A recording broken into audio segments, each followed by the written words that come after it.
put it in quotation marks here, competitors are not other seminaries. It's the internet. It's institutes. It's programs and conferences and all of these things because unlike any other time in the world, you can get a great education at home, in private, or not accredited. So maybe we should start there. What does it mean to be accredited? Bob, I'm going to throw this out to you. What does it mean to be accredited, and why do you think it's important? I'll give the long answer. Yeah. First, I remember, what did I know about accreditation? It wasn't really, I was already a professor at RTS before I really understood what in the world is accreditation. You just assume it. Okay, so what is accreditation? Historically, maybe we'll start with like 1950s.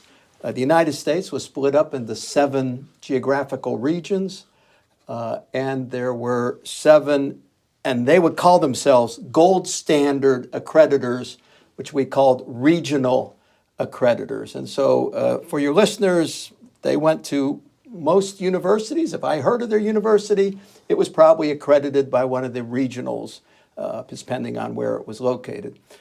So there were 7 of those per region, although in 2019, now theoretically, you don't have to be a school in the geographical boundary anymore to be accredited by that, but that's an oddity. So think of 7, and think of regular universities would be accredited by the regionals. And this would be accrediting your finances, looking at your academic policies, looking at, do you have the right number of PhDs, teaching the right number of courses, things like that. Now, in addition to that, and I'm still just at a regular college, I haven't gotten to seminaries yet, you will have what they call program accreditors. So this would be, think of degree programs. So like engineering, I have an engineering degree and I was an engineer for 7 years. I went to Penn State, but these program accreditors accredit all across America. So every engineering program or accredited engineering program it's called ABET, and if you go to a school that has an accredited engineering program, then you can sit for state licensing exams. So there's these program accreditors. So there's the sort of generic regional accreditors, and then there's program accreditors.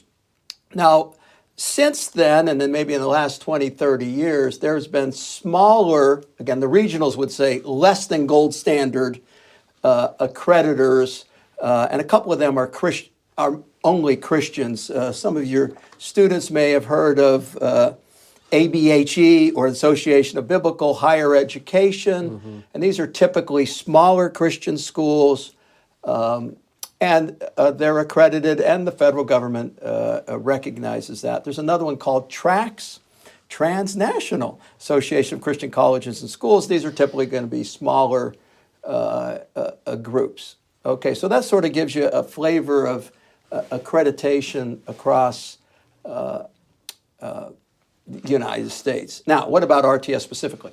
Okay, since our starting point was in Mississippi, and that was the regional called SAC, so we're accredited by one of the regionals. Now, our program accreditor is called Association of Theological Schools, ATS. So we're accredited by the SAC, so Duke so SACS is the Southern Association of Colleges and Schools. Yeah. Yes, thank you, Lincoln. Just for those out there that don't know what SACS is. Yeah, my fault. Basically, think Texas to Florida to Virginia, all of that. So any school you probably heard of is approved by SACS. And then what is our program accreditor? It's the theological one, and in the theological world, this is the gold standard accreditor for program, Association Theological, ATS seminaries. And it's also divinity schools, like Duke is accredited by SACS again, but it has an engineering accreditor, it has a nursing accreditor, and their divinity school would be the same accreditor that we would. Now, the theological accreditors, it's not like they're accrediting our theological doctrines. It's, again, making sure if it's a New Testament course, you got a PhD in New Testament to teach it. It's making sure of a variety of issues that any theological school, and they try and block out the liberal versus conservative Right. aspect to it. It seeps in at little parts every once in a while, but fair enough. So the accreditation landscape, RTS is accredited by, as they call themselves, the gold standard, SACS, and then we're by the gold standard program, ATS. Now, I have not gotten into any of the advantages yet of that.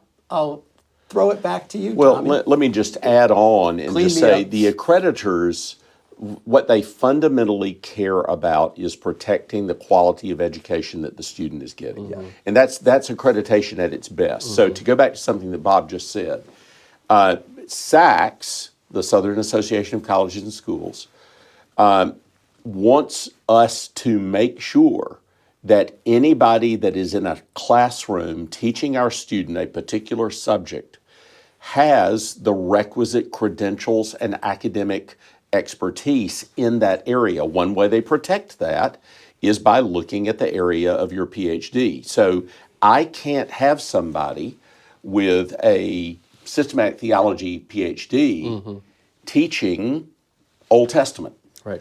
Unless he is able to demonstrate expertise in that particular area.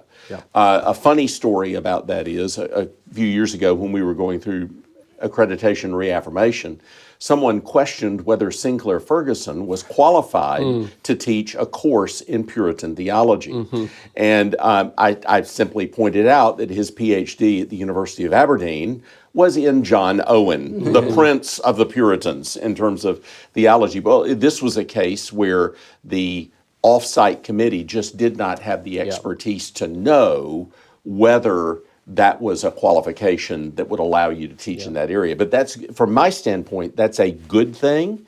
It protects the student from having someone that's actually not credentialed and qualified to teach in an area. So if I can just give a couple of examples, I know an institution where there's a New Testament PhD teaching systematic theology. I know an institution where there was a person teaching systematic theology that did not have a terminal degree. I have known an institution where there was a recent MDiv graduate teaching systematic theology courses. Now, that latter institution was not accredited by either SACS or ATS. And so what SACS and ATS do is they make sure that the institutions that they accredit are putting the right kind of people in the room, qualification-wise. Not, as Bob said, they're not checking Sinclair Ferguson's theology to see whether they agree with him or not. They're looking at his expertise, his credentials, his academic knowledge, his ability to deliver the course in such a way that is going to be maximally beneficial for the student. And from my standpoint, that's a good thing. That's protecting quality is a good thing for students. Accreditation is at its best when it's asking the question, what is going to be best for the student? And very often, if a student goes to an unaccredited institution, they have less protection against that kind of problem where you have people that are really not qualified to teach a subject. Well, I'm actually a victim of this. I don't know if you remember, Bob, my first year here full-time, our beloved Professor Dr. Howard Griffith was in the hospital, and I taught Christology, Soteriology, Eschatology. He gave me his notes, and so I got to sub in for him for a year, and I loved it so much. I asked you year two if I could teach it again, and you said, no. You're not allowed. And in fact, you were allowed to teach it because SACS kind of has an emergency rule. Yeah, that's right. So you were an emergency. But the accreditors will literally look at our roll. They'll look at every single course and they'll ask, why was this person qualified to teach this course? Which I love. I'm glad that they do that. Well, and the immediate, when I share that story, the immediate response from a lot of people is like, well, you teach New Testament. Surely you know about Christology, Soteriology, Eschatology. Like, that's a top. And I do, that's true. But I became very aware as I was going through Howard's excellent notes that there was just holes in my education. Yeah, sure. Like I could talk about Jesus for 39 hours, sure, but could I interface with the church fathers and the creeds and, the breadth of church Yeah, history well, I and mean, theological if knowledge we on were the going to subject. teach a course on 1st and 2nd Peter, you would want to get that from Tommy Keene, not from Luke Duncan. Okay, you just would, because Tommy has marinated in that material. He's a New Testament professor. You're writing a commentary on that. I want my students to get that level of teaching. I could do a great Sunday school level lesson through 1st and 2nd Peter. But for seminary students, I want them to get the very best that they can get. Now, I will say, Tommy, there are exceptions to the rule. One is a dear friend of ours, Dick Gaffin, whose training was in New Testament and biblical theology, but who eventually phased into teaching systematic theology. But having written really high-level, systematic theological work. Now, the accreditors will recognize that. That's another angle of accreditors. Yeah. That another exception can be if you've written at an academic level in a area adjacent or not really in your original PhD area, then you can be qualified to teach. But you got to make an argument to the accreditor. That's right. For that. I wanted to come back to something you said earlier, Bob, because you mentioned, looking over finances, looking over, I know that you personally look over how many hours per class gets taught, how much homework is assigned. There's a lot of administrative aspects here that's more than just figuring out the right professor in the classroom. Why do accreditors micromanage that kind of stuff? Okay, the accreditors, they give the speech of 3 angles, and Ligon has covered one of them: quality assurance. Yeah. That you're assuring the student, an outside person, that things are what the standard says, what's the school's policy is being followed. A second angle is education, research, and trying to get better. What are the best student learning SIS, student information system programs that are out there? And we get more and more data. So schools, as we go to accreditation conferences, we learn what are better vendors, what's a better way to do this, if we're going to assess courses, what's the best way to assess courses? Or sometimes I want to know, what's the minimum I have to do to pass? Sometimes I'm not that thrilled about what they're interested in, so just tell me the minimum. But sometimes I want to do more than the minimum required. When your students ask for what the minimum they have to do to pass is, do you answer that I question? do, and I say, and you'll get a D minus. If you hand in your paper, you got a D minus, and it only goes up from there. So, quality assurance. Second one is in all the schools talking to each other and improving things. And the third one is what they call public accountability. This is, if you are in financial disaster, we will make sure that is publicized so a student going to a school knows he's going to a school that may not last. Or sometimes they'll call protect students. If a school closes, that school has to have a teach-out plan to allow them to go to other schools and so forth and so on. So, and then there's also the Title IV money. RTS doesn't take Title IV, which is, from a student perspective, student loans from the federal government. You have to be accredited by one of these higher level accrediting groups to get the student loans. Well, that administrative aspect, I think, is kind of it can feel tedious, particularly tomorrow. It'll feel a little tedious when we head into some of these kinds of things. But I remember my first year as a pastor, right? And probably like most graduates, I listed under gifts, like teaching and preaching. Like, these are things I love to do. And weaknesses, administration, and that's not a big deal. Administration, it's not what we trained to be as pastors. And first year of pastoral ministry, I realized that a lot of my job is actually administration, and like figuring out the dates and times that the youth group should be is the way that I will kill a church, not, preaching heresy from the pulpit. And, not that theological training isn't important, but administration's on the spiritual gifts list for a reason. And one of the things I've appreciated as a dean is just the provost office and the system providing smooth paths for students. I think that's a big component of what an accredited institution actually gives you. Yeah, so this is all behind the scenes. The student doesn't realize it. Like you had mentioned about checking syllabi that we have every so often. The provost office checks the syllabi of various campuses and the professors at campuses, so that you don't have, we have a working rule that on average, if the class meets 3 hours a week, there should be double that amount of homework on average, so 6 hours a week.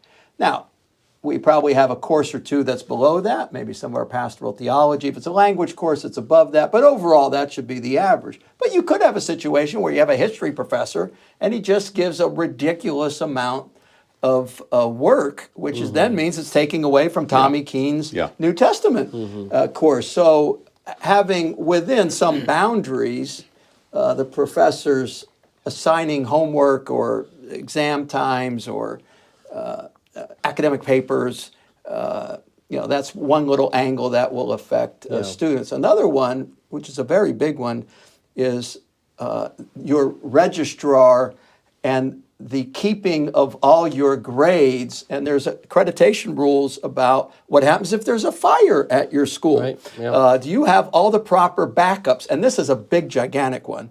You better, because fires happen. And before there were computers, and of course, if the computer wasn't backed up off-site, you got to have off-site backups. Now with the cloud, it's a little easier in this lab, but there was a period where this was how is the best to do that? Anyway, so having your transcripts, and then another angle to this is if your school dies, again, part of the rules are that school has to give the keeping of the transcripts to another kind of sister institution, of which RTS is, well, I won't mention the name, but another seminary died, and we're the keeper of the transcripts so that you can feel you're a student and your school dies. That's whom do I contact if I need to send my transcript to someone? Anyway, there's a lot of behind the scenes stuff, that there's all these accreditation rules, that it's my job as the provost to make sure we're doing all the rules, including, now the finance is super important also, although that's not exactly my job, but going to a school that's financially stable is very important. And if you're having financial problems, the creditor is all over you to get that straight. And at some point, it's bad enough, they will publicize, hey, they're having a problem. Students, take that into consideration. Thankfully, that's not an RTS situation, but anyway. Yeah, closing thought, kind of thinking, projecting forward to the future, because we live in, I mean, it's a cliche now, right? We live in tumultuous times, changing times. AI is not slackening that, it's accelerating it, so I can get good theological answers if I want to from Gemini or ChatGPT, all these kinds of, and combined with that, accredited theological education is expensive. There's everything that you described, Bob, costs money. So where, Ligon, with the next 5-10 years, what are some of the challenges, promises, things that you see for theological seminaries? Well, it's different for every institution, and the challenges that we face at RTS are different from the challenges that might be faced at a smaller institution with fewer assets.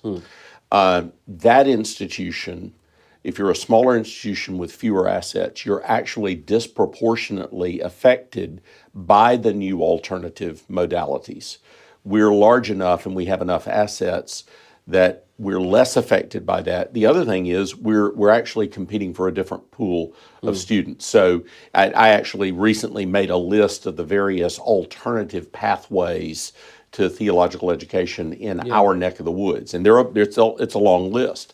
But if you look at the assets of those different modalities, they're very, very minimal. So the students that they're going after are very often students with very few resources of their own in order to be able to pursue theological education. So we're actually going after a slightly different pool at RTS than some of the folks that are doing that.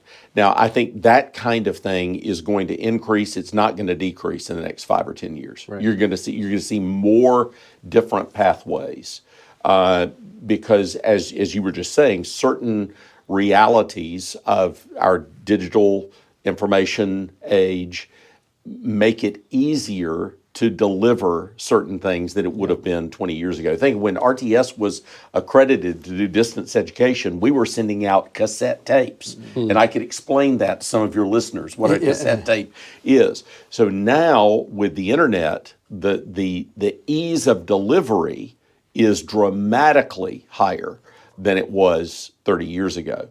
But you still have, as you said when we started the conversation, you still have the reality that even our students that take significant online courses we've got a great will tell online program. you that they would prefer to be in person with a professor. There is no student at RTS who says, oh, I would much rather be watching a video at home by myself than be in the classroom with Tommy Keene or Bob Cara or Dick Belcher or Grace Utanto. Everybody, all of our students would say, I'd rather be in the classroom with fellow students and with professors, and that costs us more money.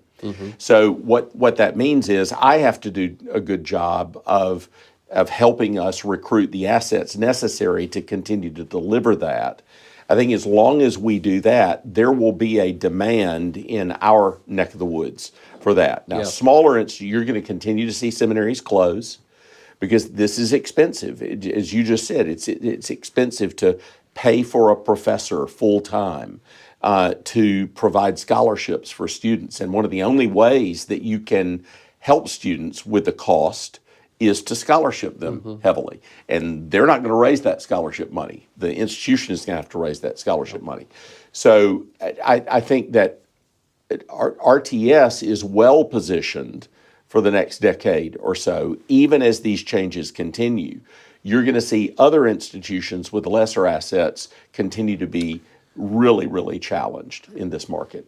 Not to make this an advertisement for RTS, but I think our diversification is also a really important part of that because there's an irony, I think, in the internet making everything available, which is that we've also become, in our living habits, more local. Yes. We can get most of what we need without leaving, Correct. And traveling, and so having this kind of spread out network of professors is it gives us the opportunity to reach local. Well, regional it also communities. allows you to have more partnerships with local churches. That's if you're right. in one place, you can't have as many partnerships as if you're in 8 places. And so that helps us tremendously in terms of local church partnerships. Bob, you've got some notes over there. I feel like I'm not letting you. That's all right. I wrote down advantages to a student Great. of accreditation.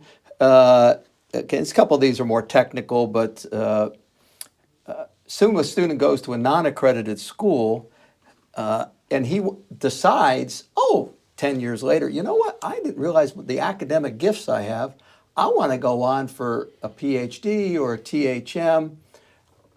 Most likely, he's not going to be able to get in because he had an unaccredited degree. In other words, you can't go for further schooling. And also, depending on the organization you want to join, there's angles with even being a chaplain in the military. That's right. You need to go to an accredited, although they have an exception clause without explaining that at the moment. In our Presbyterian world, certain presbyteries will look at you askance if you go to an unaccredited, and again, they'll have exception clauses there. Okay, and those are not everybody, but those are worth it. Another angle is you start at one seminary and then you want to transfer to another. If you start at an unaccredited, it's going to be a headache transferring to the accredited, having them transfer in your school. But I think, and Ligon started out with this, if you go to accredited school, there's at least a baseline quality of assurance of whom the professor is going to be and what the stuff you don't see, transcripts and stuff behind the scenes, that's always going to be there. And then the other angle is the finances. That you can be assured, if they're accredited, that someone is watching the finances. There's nothing worse than moving to a smaller school because you're trying to save money and the school goes under.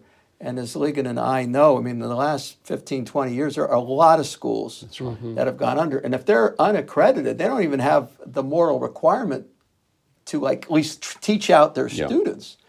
And so that's another angle to it. There's a sense that if you go to accredited school, it doesn't always work out this way, but that means that the professors are palling around with other professors who went to accredited schools, and I'm palling around with deans. And so there's a way that we're learning from each other because we're all connected to more quality schools. I mean, not everybody at ETS who's a professor goes to an accredited school, but a vast majority of them do, and we sort of understand each other a little better. You interact with them, especially at the dean level. I'm learning tons from the deans at Dallas Seminary, Southern Baptist, Westminster, as we talk about policies to help students. There's a pal-around factor among the professors, which backhandedly helps the student. There's also you're kind of proud of your school. Of course, you can have a good education at an unaccredited school, but there's a proudness factor, in the best sense of the word proudness. I went to an accredited master's level program that's going to match, or in RTS case, we're exceed most of the accreditation standards, another master's program in an accredited school. Bob mentioned earlier the emphasis on institutional improvement, and I would add that because of that emphasis that the accreditors have on, hey, what are you doing to get better at what you do? One of the things we have to do is institutional assessment. And so at the end of every academic year, our faculties are going to be sitting down and looking at the papers that have been written. And in a sense, we're going to be grading ourselves. Did our students do a good job of writing? Did this assignment produce the sorts of results that we wanted to see? In a sense, we're asking ourselves, are we doing a good job of education? Are they getting their money's worth out of the coursework and its assignments? And that's a good thing for us to do. I learn things every time I do that assessment with faculty at the end of the year. And for instance, a few years ago, our faculty in Jackson had to read the papers for Dallas. And because Dallas at that time did not have a permanent faculty. RTS Dallas. And Chad Van Dixhorn had taught a course in the Westminster Assembly there. Well, I was learning stuff from Chad through the papers that I was reading. And they were really very impressive. And I could tell, okay, Chad's students knew what he was trying to convey, and they were able to express that in a compelling, informative way. And so, it's good for students to know we're not just throwing assignments out there. We're asking ourselves, is this really doing what we want it to do? And that's an advantage of an accredited institution. Okay, another angle on the assessment is every single student that graduates and happens to go through a presbytery exam, and we got a lot of Reformed Baptists and so forth that don't, every single one, we RTS quantify that. We ask the student, typically there's 4 areas in your presbytery exam. On your first try, did you pass all 4 areas?